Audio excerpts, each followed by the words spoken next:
No es, la obra de Cristo no se limita exclusivamente a su nacimiento, sino que la obra de Cristo abarca todo lo que Él hizo por nosotros desde su nacimiento. Veíamos su muerte, vimos su resurrección. Y el día de hoy vamos a cerrar esta serie hablando precisamente acerca de su ascensión y de su exaltación, de la exaltación de Cristo. Y veremos todo lo que esto significa para nosotros como creyentes. Con eso cerramos esta serie que habla acerca de las obras de Cristo. Y con ello arrancamos el año. Arrancamos el año con un nuevo reto, hermanos. Porque cada año nuevo, no sé si ustedes acostumbran tener ese tiempo para externar en la cena del año nuevo, bueno, despidiendo al año viejo y recibiendo el año nuevo, se acostumbran ustedes a hacer esos propósitos de año nuevo, donde siempre nos fijamos metas, nos fijamos ahí algunos pendientes que seguramente no pudimos cubrir en el año que se va y decimos, este año sí lo voy a hacer. Y de verdad que es motivo de agradecimiento, hermanos, que el Señor nos tenga con vida hasta el día de hoy. Sabemos cómo los contagios de esta pandemia que acecha al mundo, ¿verdad?, en este momento, pues sigue cobrando víctimas, sigue cobrando personas. Y el día de ayer, antier, bueno, leíamos nuevamente cómo las cifras están ascendiendo con esta nueva variante. Y yo no le culpo si usted siente temor,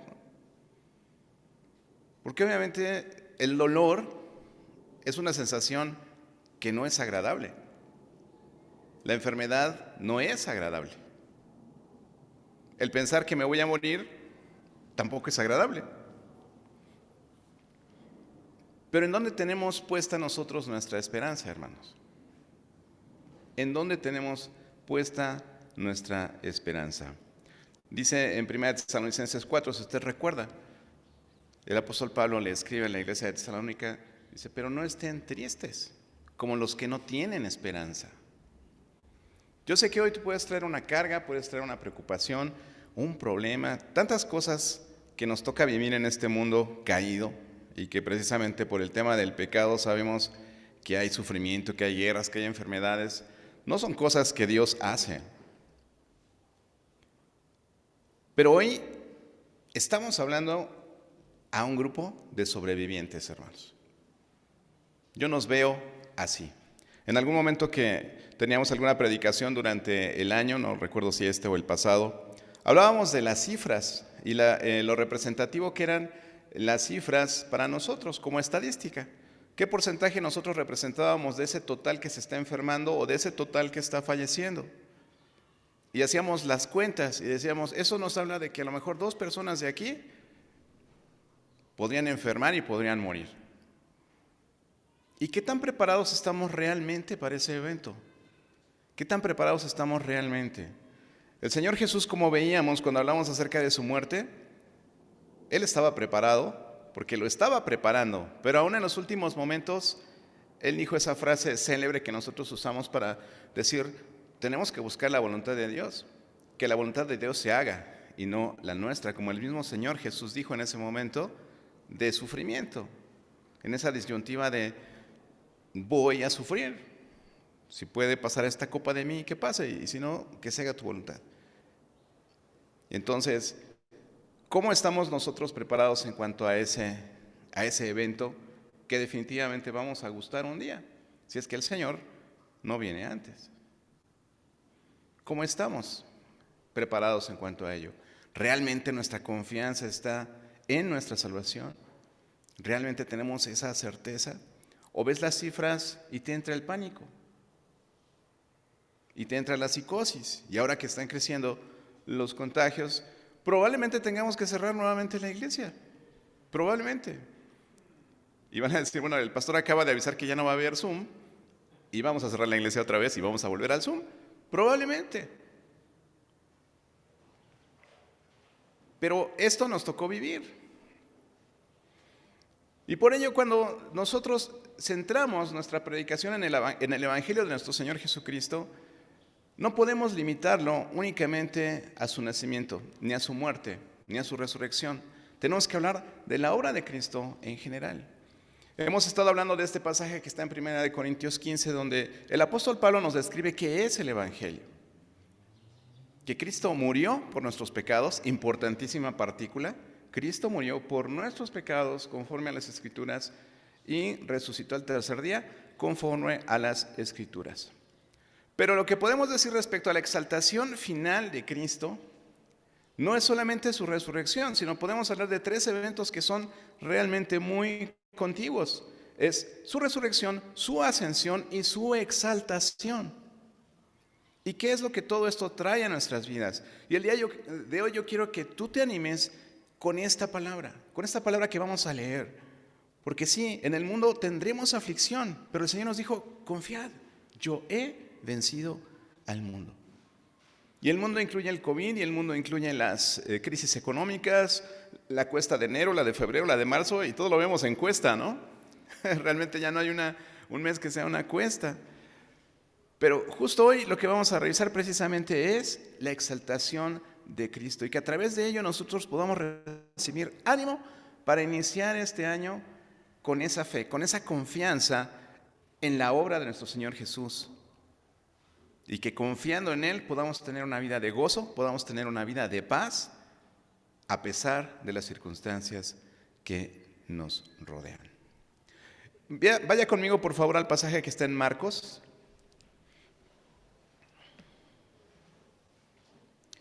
Capítulo 16.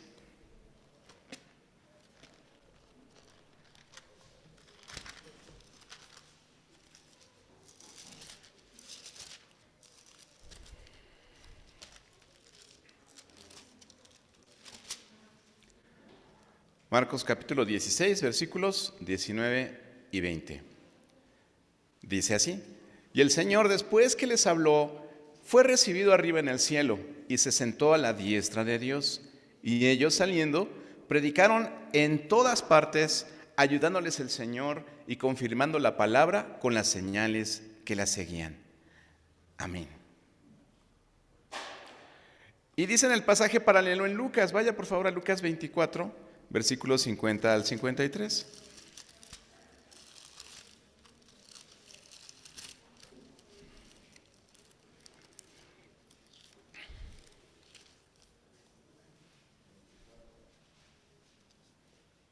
Y los sacó fuera hasta Betania, y alzando sus manos los bendijo. Y aconteció que bendiciéndolos, se separó de ellos y fue llevado arriba al cielo. Ellos, después de haberle adorado, volvieron a Jerusalén con gran gozo, y estaban siempre en el templo alabando y bendiciendo a Dios. Amén. Lucas nos dice en este pasaje, que es paralelo al pasaje de Marcos, dice que los discípulos estaban llenos de gozo, después de que el Señor se estaba alejando de manera definitiva de ellos. Seguramente nosotros podríamos esperar que ellos quedaran en shock, que quedaran tristes, que quedaran deprimidos, porque su Señor se estaba yendo. Pero sin embargo ellos estaban llenos de gozo. Hasta ese momento el mundo no había cambiado en nada. Los romanos seguían gobernándoles, no había un nuevo reino, no había un nuevo rey, y Jesús se estaba yendo al cielo. Además, la tarea que les estaba encomendando de llevar el Evangelio hasta el fin del mundo, como dice ahí en Hechos 1:8, y predicándolo a todas las naciones, parecía una cosa imposible, parecía algo totalmente irrealizable. Eran un puñado de personas sencillas, simples, que tenían que llevar este mensaje a todo el mundo. Y definitivamente ellos, al verse en su humanidad, esta empresa superaba su realidad, superaba sus fuerzas. ¿Cómo entonces podían estar alegres? Para nosotros hoy día cualquier separación nos produce un dolor. Y a estas alturas de la pandemia todos hemos sufrido pérdidas, todos hemos sufrido separaciones de amigos, de familiares, conocidos. ¿Cómo es posible que esta despedida, que esta separación no les llenara de tristeza.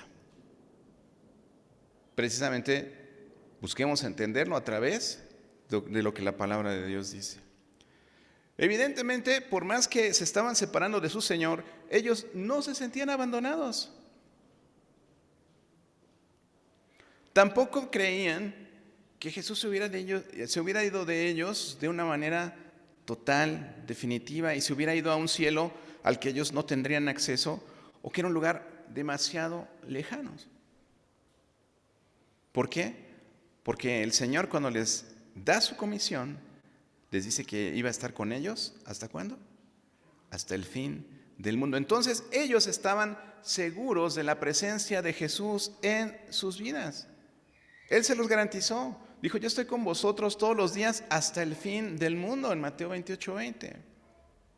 Él seguía estando con ellos. Esto era el consuelo que ellos tenían. Esto era el gozo que ellos tenían. Que Él permanecería junto con ellos. Y hoy, mis queridos hermanos, es triste que para bien o para mal, a veces no tenemos esa conciencia de Dios. Esa conciencia de que el Espíritu Santo de Dios mora en nosotros, que Dios está con nosotros. Recuerden que la traducción del Espíritu Santo es ese paracleto, ¿no? Es ese que está a mi lado, que va conmigo, que me acompaña en todo momento. No tenemos esa conciencia de Dios. ¿Por qué digo que para bien o para mal? Para mal porque a veces pecamos de manera voluntaria y no tenemos conciencia de que Dios está viendo, está oyendo y conoce nuestros pensamientos. Y para bien porque en los problemas, en los momentos de necesidad, en los momentos de depresión, de ansiedad, etcétera, se nos olvida que Dios está a nuestro lado acompañándonos. Como dice el Salmo 23, aunque ande en valle de sombra de muerte, no temeré, porque tú estás conmigo. ¿Realmente eso te lo repites cuando estás en una situación problemática? El Señor Jesús, en este caso, seguía estando con ellos y por eso ellos sentían esta confianza. Esta relación que habían iniciado con Él no era un tema de fantasía, era un tema real. Y lo que es más importante es que esta nueva relación era permanente, que no la iban a perder. Y el día de hoy yo quiero que te animes precisamente con ello, que nuestra relación con Cristo es una relación eterna. Es una relación eterna. Pero ¿en qué sentido el Señor ahora está cerca de nosotros? Es precisamente lo que vamos a estar revisando hoy en la palabra de Dios.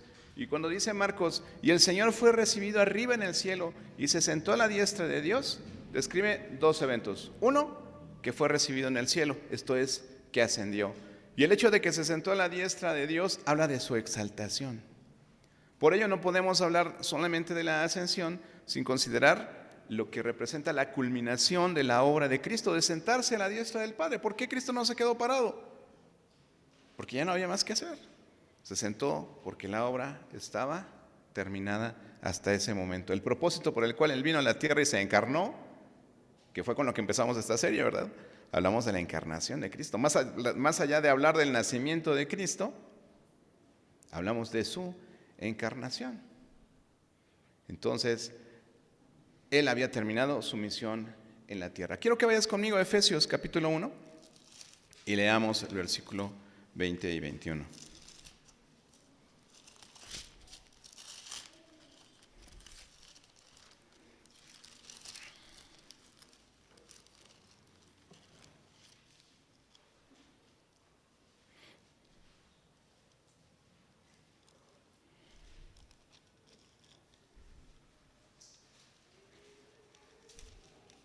Voy a darle un poquito antes acerca, dice, según la operación del poder de su fuerza, la cual operó en Cristo resucitándole de los muertos y sentándole a la diestra en los lugares a su diestra, en los lugares celestiales, sobre todo principado y autoridad y poder y señorío, sobre todo nombre que se nombra no solo en este siglo, sino también en el siglo venidero. Y Filipenses dice en el capítulo 2, versículo 9, dice, por lo cual también Dios le exaltó hasta lo sumo y le dio un nombre que es sobre todo nombre. Y el día de hoy les voy a hablar acerca de 9 cosas importantes que estos eventos traen a nuestras vidas como creyentes. 9 cosas importantes, fundamentales. La importancia de la ascensión y la exaltación de Jesús para nosotros, sus discípulos, sus seguidores, para nosotros los cristianos. Entonces, espero que el día de hoy, a partir de esta enseñanza, nosotros podamos ser animados, podamos ser exhortados a vivir vidas primero con la conciencia de Dios, que Dios está allí, que Dios existe, que Dios es real y que nuestra relación con Él también es real. Y todo lo que significa para nosotros, su obra redentora, pero de manera integral, de manera completa. Acompáñame a hacer una oración para poner este tiempo en las manos de Dios. Amado Dios, cuántas gracias te damos porque somos un grupo de sobrevivientes, Señor, a los que tú nos has concedido la vida para estar el día de hoy aquí reunidos alrededor de tu palabra. Yo te ruego que esta enseñanza, Señor, que tú nos traes en esta tarde ya, Señor, pueda animarnos a seguir fortaleciendo nuestro conocimiento de ti, que pueda seguir animándonos a seguir buscando contribuir para la expansión de tu reino, que nos pueda animar a seguir buscando esa vida de santidad que tú esperas de nosotros, porque queremos tener esa confianza, queremos tener esa certeza de que el fin de nuestras vidas es la vida eterna, porque tú así nos lo has prometido en tu palabra y nosotros creemos que tu palabra es verdad. Bendice este tiempo, Señor, en el nombre de Jesús. Amén.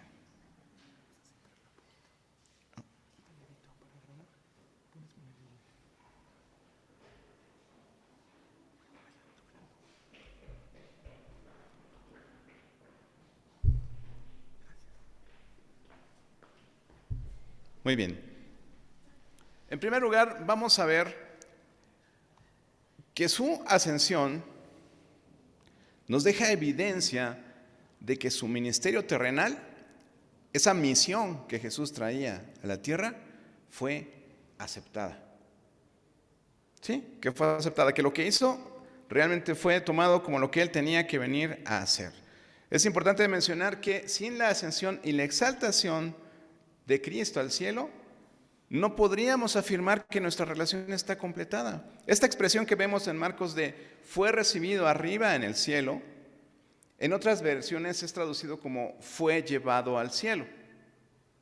Donde la atención se coloca, hermanos, en el hecho de que fue el Padre quien llevó a su Hijo a sí mismo, como una prueba más de que su ministerio estaba, obviamente, al cuidado de Dios Padre.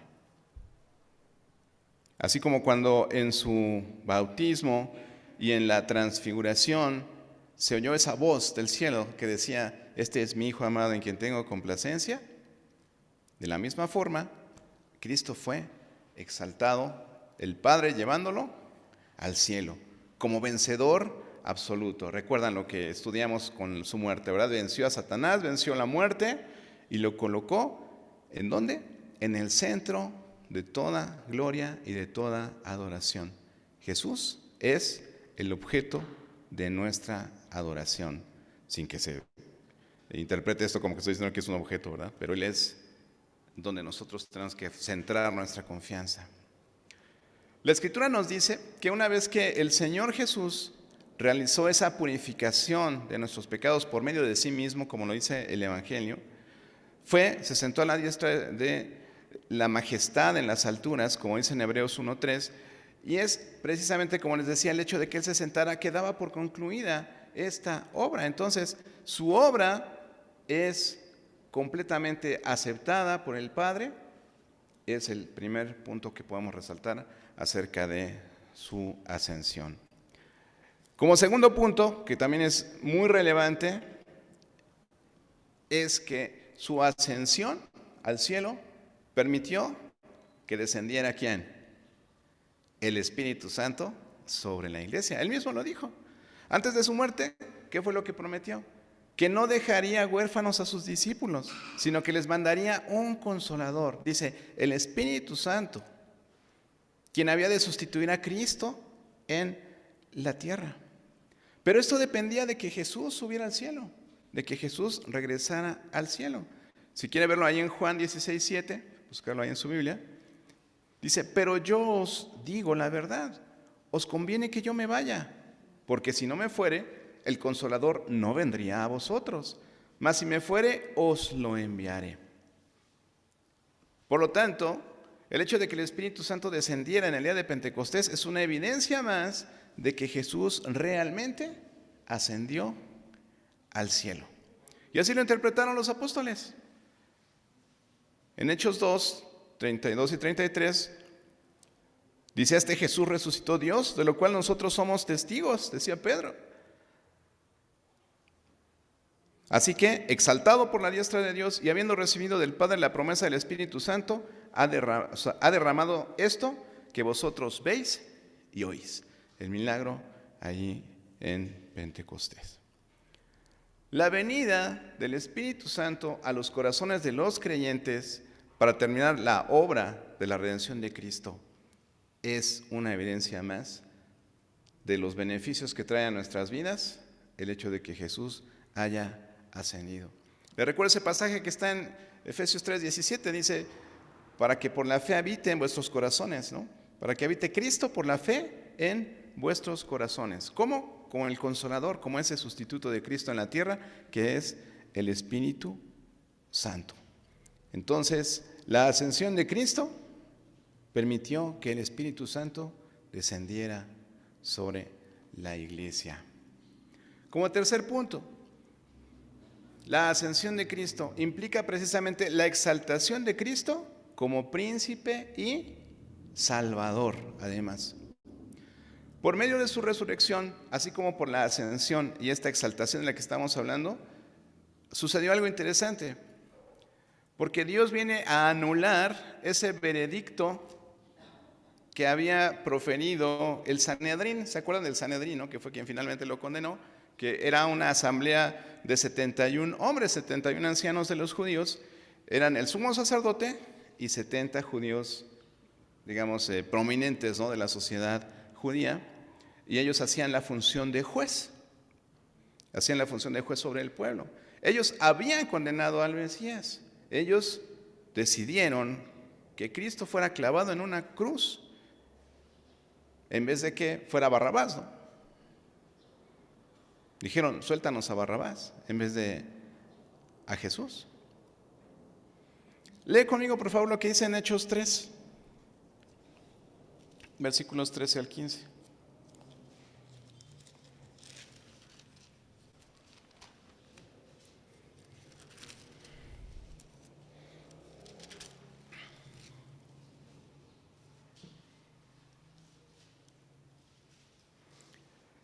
Dice en Hechos 3, 4, 3 al 15. Entonces, viendo el denuedo de Pedro y de Juan, y sabiendo que eran hombres sin letras y del vulgo, estoy leyendo el 4, 3, sí, perdón, del 13 al 15. El Dios de Abraham, de Isaac y de Jacob, el Dios de nuestros padres, ha glorificado a su Hijo Jesús, a quien vosotros entregasteis y negasteis delante de Pilato, cuando éste había resuelto ponerle en libertad. Mas vosotros negasteis al santo y al justo, y pedisteis que se os diese un homicida. Y matasteis al autor de la vida, a quien Dios ha resucitado de los muertos, de lo cual nosotros somos testigos. Podemos decir entonces que Dios respondió a la maldad humana que fue ejercida precisamente en este juicio injusto para el Mesías, colocando a Jesús ¿dónde? Pues en el trono del Rey Supremo. Gracias. Según lo que dice también allá adelante en Hechos 5, si me acompañan en el 30 y el 31, Hechos 5, 30, 31.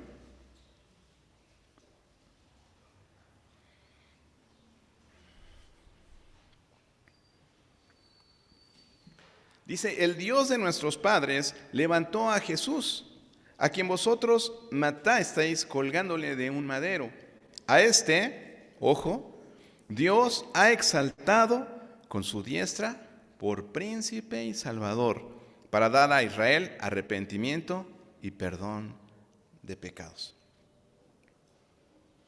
Cristo exaltado como príncipe y salvador, tirando por la borda ese veredicto injusto que el Sanedrín había dictado sobre Cristo. Qué importante, ¿eh? En cuarto lugar, su ascensión reviste a Cristo con una nueva gloria. ¿Cuál es esta nueva gloria? Algo que no existía antes de Cristo, ni durante el ministerio de Cristo. Él queda como cabeza de la iglesia. Este misterio revelado a los apóstoles. Entonces su ascensión no solamente señala su triunfo sobre el pecado y su confirmación, su vindicación como el Hijo de Dios, sino que también le coloca en esta nueva posición de gloria, por así llamarlo, como cabeza de la iglesia. Y lo vemos ahí en Efesios capítulo 1, 22 y 23. Acompáñame.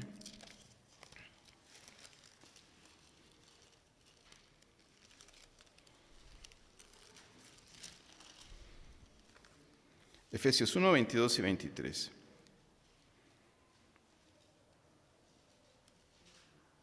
Y sometió todas las cosas bajo sus pies, y lo dio por cabeza sobre todas las cosas a la iglesia, la cual es su cuerpo, la plenitud de aquel que todo lo llena en todo. Una nueva gloria para el Señor Jesús, ser la cabeza de la iglesia, de esa esposa, que bueno, vamos a ver un poquito más adelante, de esa esposa que Él está esperando para casarse con ella. En quinto lugar, dio comienzo a su ministerio como sumo sacerdote a favor de su pueblo. Ahora Él pasaría a ser el nuevo sumo sacerdote para ser el intercesor de su pueblo. ¿Qué es lo que sucede aquí? Él pone fin al ministerio terrenal de los sacerdotes. Dio inicio precisamente su ministerio como sumo sacerdote y abogado, que ahora desarrolla ¿desde dónde? Desde el lugar donde está sentado a la diestra del Padre, en las alturas. En cierto sentido sabemos que este ministerio ya lo había empezado. ¿Cuándo? Pues cuando estaba en la tierra. Cuando Él hablaba acerca precisamente de estos juicios que Él hacía, ¿no? Cuando decía que era necesario que Él traspasara los cielos para presentarse delante del Señor, para interceder por nosotros, ¿en virtud de qué? De nuestro abogado. Porque Él nos compró, es lo que significa redimirnos, ¿verdad? Él nos compró con su sangre preciosa. Para respaldar lo que dice este punto, acompáñenme a Hebreos capítulo 9. Hebreos habla tan hermoso precisamente de la exaltación de Cristo. Son varios capítulos, el 9, el 10, el 11. Capítulo 9, del 24 al 26, vamos a leerlo. Porque no entró Cristo en el santuario hecho de mano, figura del verdadero, sino en el cielo mismo, para presentarse ahora por nosotros ante Dios. Y no para ofrecerse muchas veces, como entra el sumo sacerdote en el lugar santísimo cada año con sangre ajena. De otra manera, le hubiera sido necesario padecer muchas veces desde el principio del mundo. Pero ahora en la consumación de los siglos se presentó una vez para siempre por el sacrificio de sí mismo para quitar de en medio, ¿qué? El pecado. Entonces, Él comienza este ministerio como sumo sacerdote a partir de esto. ¿Cómo no iba a haber gozo en los discípulos, no? Cuando vieron ascender a Jesús y saber que todo esto iba a venir. No solo estaban llenos de gozo, sino que su actitud en general en cuanto a la partida del Señor, en cuanto a esa separación, se caracterizó, hermanos, por una devoción todavía más apasionada que la que tenían, por esta confianza en todas estas cosas que el evento de su ascensión, su exaltación, trajo a sus vidas. ¿Qué leímos en el pasaje del principio? Además de estar gozosos, dice que lo adoraron. Dice, después de haberle adorado, le rindieron homenaje, lo alabaron, lo exaltaron, le dieron ese reconocimiento como al Hijo de Dios que le debían. Por eso tenían ese gozo. Sabían que la obra estaba siendo consumada. Hemos visto hasta ahorita 5 puntos. En primer lugar fue que la evidencia de su ministerio terrenal fue aceptado. En segundo lugar, su ascensión permitió el descenso del Espíritu Santo sobre la iglesia. En tercer lugar, implica la exaltación de Cristo como príncipe y salvador. En cuarto lugar, reviste a Cristo con esta nueva gloria como cabeza de la iglesia. Y Dios le da comienzo a Jesús con este ministerio como el sumo sacerdote, como abogado nuestro, como abogado de su pueblo. ¿Qué más? En sexto lugar podemos ver que a través de su ascensión encontramos a Jesús como el primer hombre en entrar a la gloria.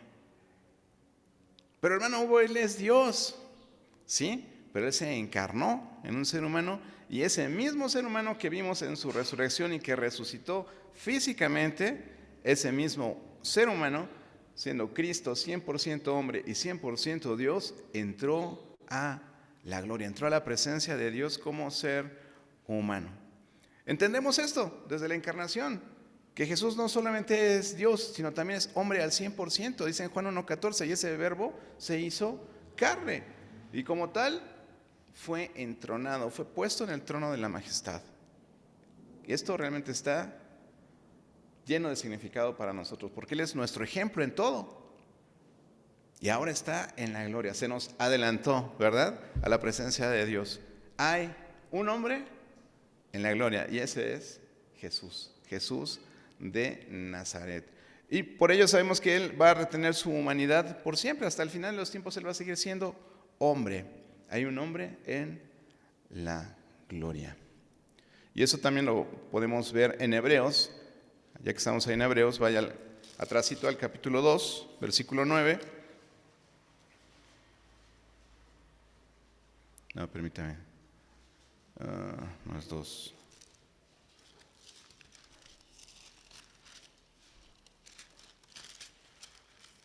No, sí.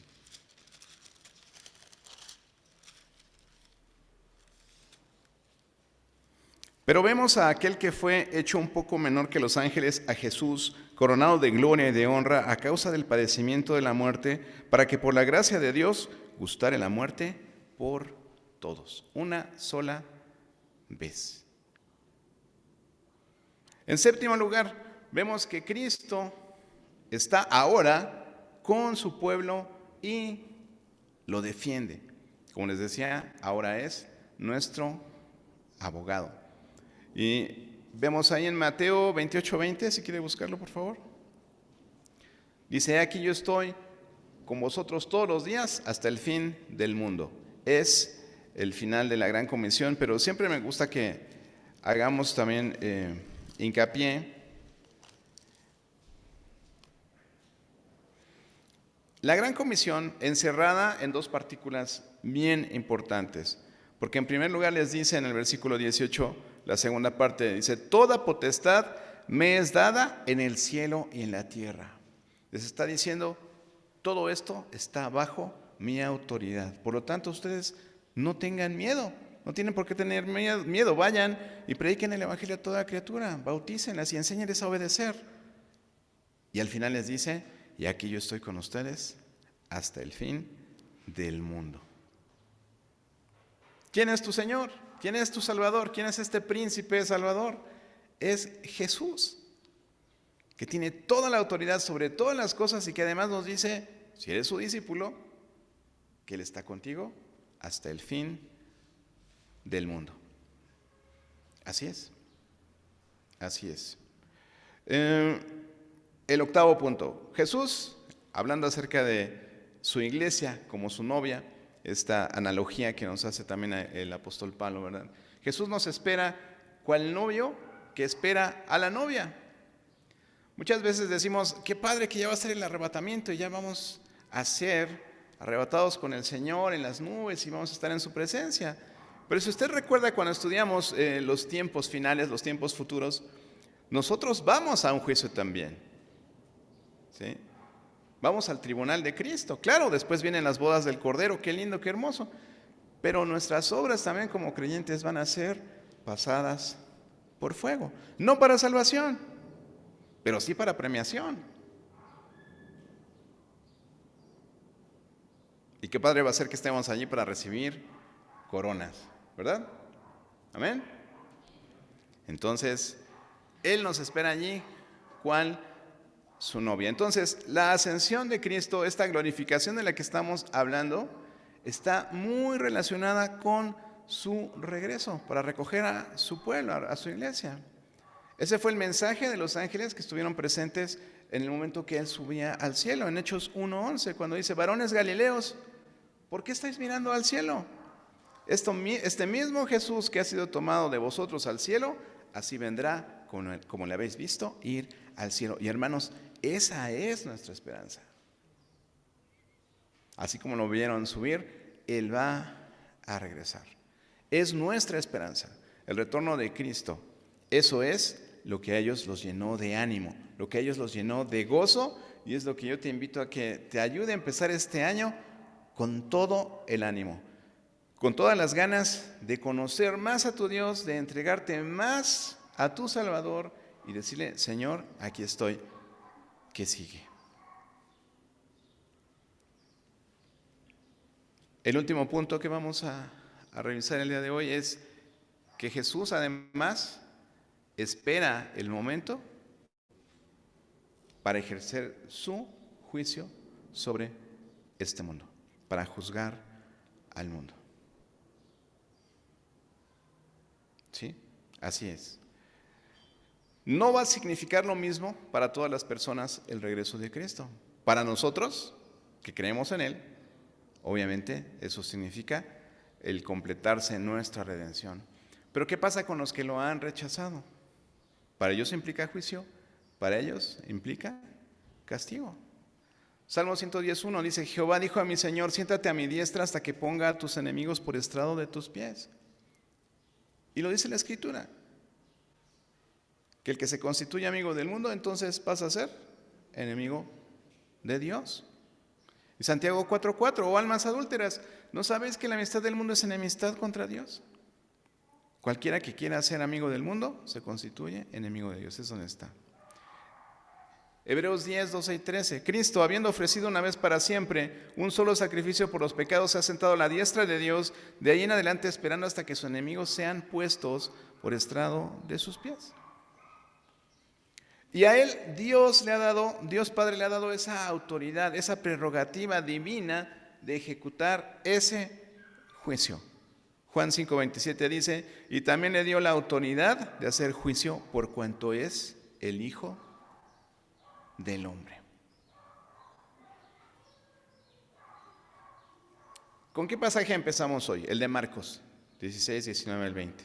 Dice: y el Señor, después que les habló, fue recibido arriba en el cielo y se sentó a la diestra de Dios. Y ellos, saliendo, predicaron en todas partes, ayudándoles el Señor y confirmando la palabra con las señales que la seguían. Amén. ¿Qué es lo que debe generar todo esto que hemos visto en nosotros? El deseo precisamente de cumplir el propósito de Dios, que todos los hombres sean salvos y vengan al conocimiento de la verdad. Nosotros, a través de nuestra forma de vivir, a través de nuestra forma de hablar, a través de nuestra forma de pensar, como extranjeros en este mundo pecador, donde nosotros traemos un pasaporte diferente, ¿verdad? Un pasaporte que dice ciudadano del cielo. Y los hechos hablan más que las palabras. Podemos agarrar los bibliazos todos los días y no ganar absolutamente nada, porque nuestra vida no es congruente con lo que predicamos. Esto, hermanos, nos tiene que llenar totalmente de ánimo, totalmente de gozo para poder hacer la obra. ¿Qué obra? La obra de Dios. Contribuir a su propósito. Nos debemos a Él. Él es nuestro creador. Él nos dio vida. Él nos dio salvación. ¿Qué vamos a hacer ahora? ¿Qué vamos a hacer con ello?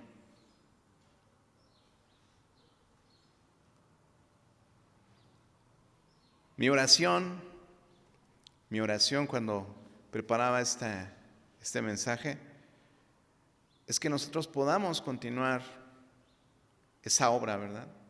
Esa obra que iniciaron los apóstoles con ese ánimo al ver a Cristo ascender. Ahora nosotros lo tenemos escrito, ¿verdad?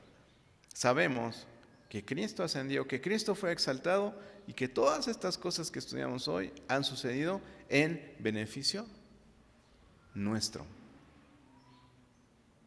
Mi oración es que con esa devoción, con ese mismo ánimo, con esa fidelidad a su llamado, porque es un llamado para toda su iglesia, que nosotros podamos tener esa misma devoción. Que cada uno de nosotros podamos levantarnos diciendo: Señor, gracias por la vida que me diste hoy. ¿Qué quieres que haga? ¿A quién le voy a hablar hoy? ¿Qué puedo hacer para que la gente sepa que tú eres un Dios grandioso? ¿Cómo podemos glorificar a Dios, exaltarlo, hacerlo que se vea grande? Precisamente viviendo vidas en plena comunión con el Señor, teniendo esa conciencia de Dios en nuestras vidas y heredándoselo a nuestros hijos, comentándolo con nuestros familiares, nuestros padres, nuestros vecinos, etcétera. ¿Qué me dices? ¿Tienes llena tu lámpara de aceite? ¿Se acuerdan de las vírgenes? ¿Cómo estás esperando a tu Señor? ¿O escondiste los talentos que te dieron? ¿O los estás poniendo a trabajar?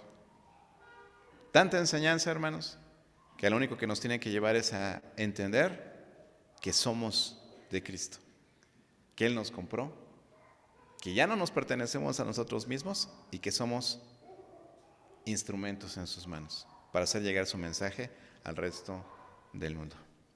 Que el Señor les bendiga, hermanos, y que nos ayude a tener este ánimo, esta devoción para este año que comienza y de aquí hasta que el Señor nos permita.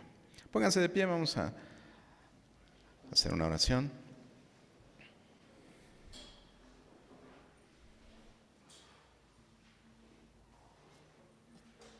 Más allá de hacer propósitos, ¿verdad?, que tienen que ver con lo que hacemos en la tierra. Yo sé, hay temas de salud, yo sé, hay temas materiales, hay temas con los hijos, muchas cosas que queremos hacer.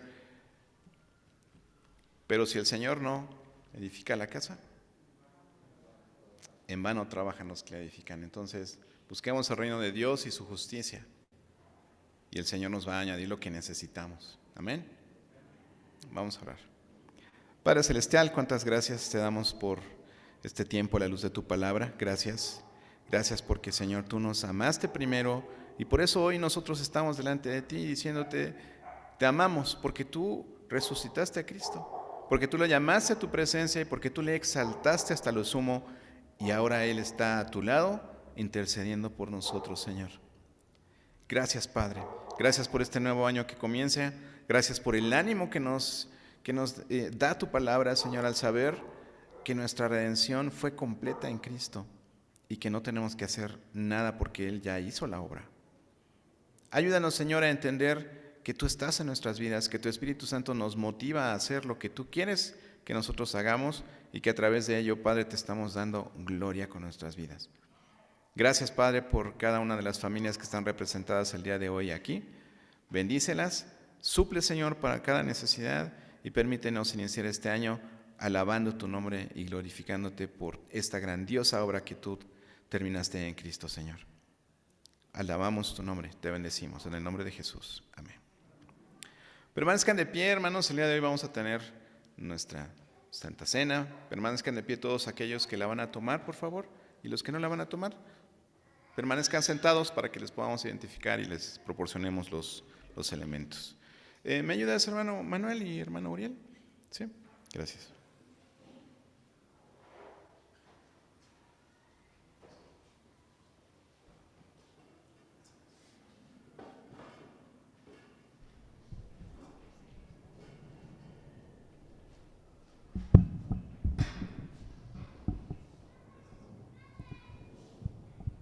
Muy bien.